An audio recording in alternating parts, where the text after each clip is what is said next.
بسم الله الرحمن الرحیم. السلام علیکم. د لر او بر د یو بل اپیسوډ سره زه محمد وسیم ستاسو په وړاندې یم. ګرانو کتونکو، په پښتونخوا کې نن یو بله پیښه رامخې ته شوه او هغه د جلاله په پل باندې یو ښخ کړی شوی ماین چې کوم دی نو هغه وچاودېدو. د پاس نه چې کوم رکشه تېرېده او یو بل ګاډی ورسره چې دا رکشې نه باد تېرېدو، په هغې کې 3 کسان چې دي نو هغه شهیدان شول او ریپورټډلی په هغې کې 8 کسان چې کوم دی نو هغه زخمیان شول. زنانه پکې هم وه، یو ماشومه پکې هم وه او پولیس اهلکار پکې هم ول په دغه زخمیانو کې. د دې ترڅنګ به زموږ تاسو ته بل خبر درکو چې په باجوړ کې کوم د تیرې ورځ چې کوم شهیدان وو نو د هغې لاسنیوه لا هم روانه ده. نن باجوړ ته ورتګ کړی دی د دغې لاسنیوو په غرض باندې. د پی ټی ایم مشر منظور احمد پشتین باجوړ ته ورغلی دی. د عوامي نیشنل پارټۍ مرکزي صدر ایمل ولی خان هم ورغلی دی. د جماعت اسلامي تیر امیر سراج الحق هم ورغلی دی لاسنیوی له.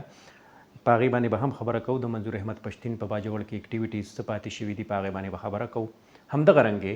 په سوات کې ولسي پاڅون شوی دی، په اورګزۍ کې هم ولسي پاڅون شوی دی، په دغه باندې به خبره کوو. بیا په کور کمانډر کانفرنس کې د اپریشن عزم استحکام حوالې سره کوم خبره شوې ده، په هغې باندې به هم خبره کوو. اول په دغه خپلو موضوعاتو باندې دوباره راځو. اولنۍ خبره د منظور احمد پشتین په باجوړ کې اکټیویټیز نن څه پاتې شوي ول.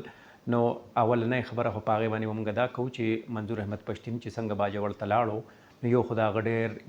ډېر غټ استقبال شوی و.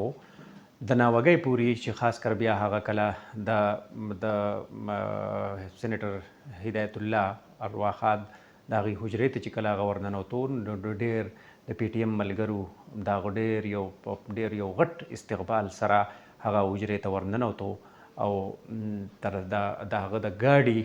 پسې خلک ورننوتل او بیا د هغه یو ډېره غټه ګڼه په نظر کې راغله، په لیدو کې راغله چې د هغې د ګاډي نه د راوتو باندې ښه کافي وخت ولګېدو، دومره ګڼه وه. خو چې بیا هغه کله راغې بیا د سینیټر هدایت الله رور چې کوم دی، مشر رور انجینیر شوکت الله سابق گورنر، هغه ته هغه بیا لاسنیوه کوله. نو چې کله لاسنیوی نه بعد بیا هغه پاپ ودرېدو او هغه کوم خبرې وکړې نو په خبرو کې هغه انجینیر شوکت الله له ډاډ ورکړو، ورته یې وویې چې مونږ په دې سخت وخت کې ستاسو سره یو. خو په دغه کې هغه په دغه ځای کې یوه خبره وکړه او خبره یقیني خبره دا وه چې هغه د په ناستنیوه کې ناست خلک ټولو توجه یې راوګرځوله او هغه دغه یو خبره وکړه چې حیران دا یو چې زموږ نه ښه مسلمانان نور څوک دي. مونږ خو دا ځای کې په خاص کر پښتانه چې یو نو مونږ خو ډېر کلک او قوي مسلمانان یو. زمونږ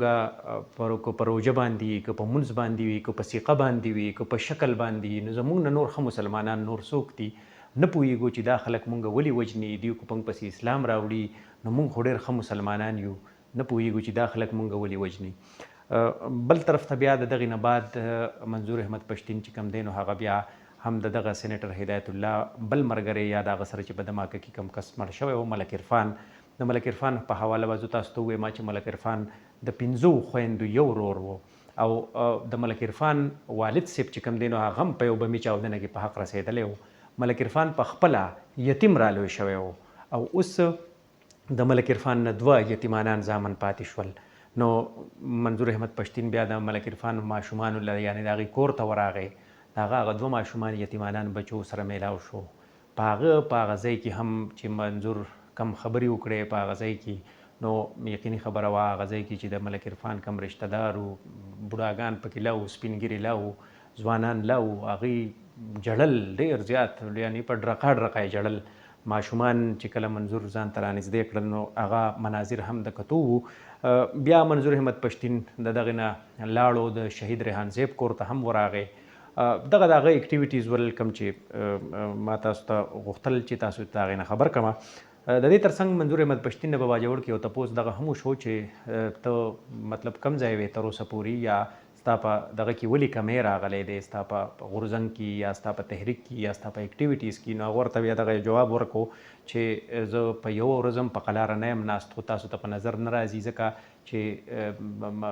زه په ټوله ورځ په ګرځم، کله بلوچستان ته ځم، کله کراچۍ ته ځم، کله یو ځای ته ځم، کله بل ځای ته. خو د هغه جواب ورته دغه و چې زه تر اوسه پورې لکه زه خپل مور او پلار او ښځه او بچو له ټایم نه ورکوم او ګرځم، کله نن یو ځای سبا بل ځای بله ورځ بل ځای. مسایل ډېر دي د پښتنو په را یو ځای کولو پسې ګرځم. بهرحال دا د هغه خپله یوه وینا ده. د دې ترڅنګ ایمل ولی خان هم چې کله دغه لاسنیوي له ورغی نو لاسنیوي په ځای کې هغه دا یو خبره وکړه چې سینیټر هدایت الله ته تھریټس ول یا د هغه د ژوند د ګواښ سره مخ و، نو بیا ولې د هغه نه د باجوړ ډي پي یو چې کوم دی د هغه نه سیکیورټي واپس اخیستې وه. دغه یو پوینټ چې کوم دی نو د ایمل ولی خان د سینیټر هدایت الله په حجره کې چې کوم دغه یو تپوس و نو هغه کوېسچن چې کوم دی نو هغه پاتې او هغه پورته کړو. سراج الحق صاحب هم په دغه لاسنیوه کې خبرې وکړې، ډاډ یې ورکړو، تسلي ورکړه او دغه هغه وویل چې دغه یو شهادت چې کوم دی نو هغه وویل چې د شهادت مرګ چې کوم دی دا د هر چا په نصیب کې نه وي. او د سینیټر هدایت الله په حواله باندې هغه وویل چې زموږ سره ډېر یو ښه کولیګ زموږ پاتې شوی دی. بل طرف ته که مونږ خبره کوو نو نن په سوات کې په مټه چوک کې یو ډېره غټه مظاهره وشوه د ولسي پاڅون د په کال باندې چې کوم تحریک دی د هغې تحریک یوه کړۍ وه او د دغه سوات کې یو ډېره تاریخي چې کله مخکې ورځو کې هم د اپریشن کوم یا د اپریشن خو نه وه خو چې کله په مټه کې یا د مټې سره په دغه مخامخ غرونو کې د طالبانو د ښکاره کېدو خبره راله نو یو ډېر غټ تحریک په هغه ورځو کې هم یو ډېر غټه مظاهره شوې وه. نو دغه یو پیره بیا دغه د ولسي پاڅون په غږ باندې یا په کال باندې په مټه چوک کې نن یو ډېره غټه مظاهره وشوله او په دغه مظاهره کې خلکو دغه یو خبره وکړله بلکې هغوی دغه وویل چې دا ډرامه بازۍ مونږ نور نه منو، مونږ په امن کې یو خو زمونږ په امن کې دی خلک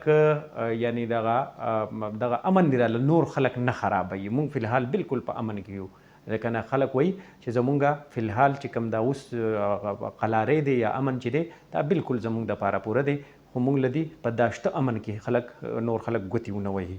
بل طرف ته په اورګزۍ تیرا میدان بارډر سره نږدې د بوري په سیمه کې هم یو ډېر غټ ولسي پاڅون وشو، تقریبا د 300,000 پورې خلک چې کوم دی هغه ځای کې راجمع شوی وو او د ORM یعنی د اورګزۍ رایټس موومنټ یا د اورګزۍ د حقونو چې کوم غورځنګ دی د هغې په کال باندې په دغه مظاهره کې د اورګزۍ MNA MPA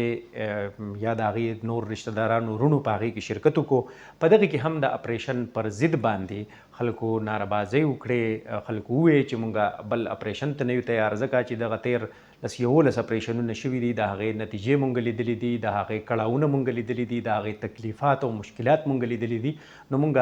دغې تکلیفات او مشکلاتو ته نور نه یو تیار او د هغې نتیجې هم مونږ لیدلې دي. په دغې باندې د خلکو دغه احتجاج و، یعنی په سوات او په اورګزۍ په دواړو کې دغه غټ دوه مظاهرې وشوي دي او په دواړو مظاهرو کې د خلکو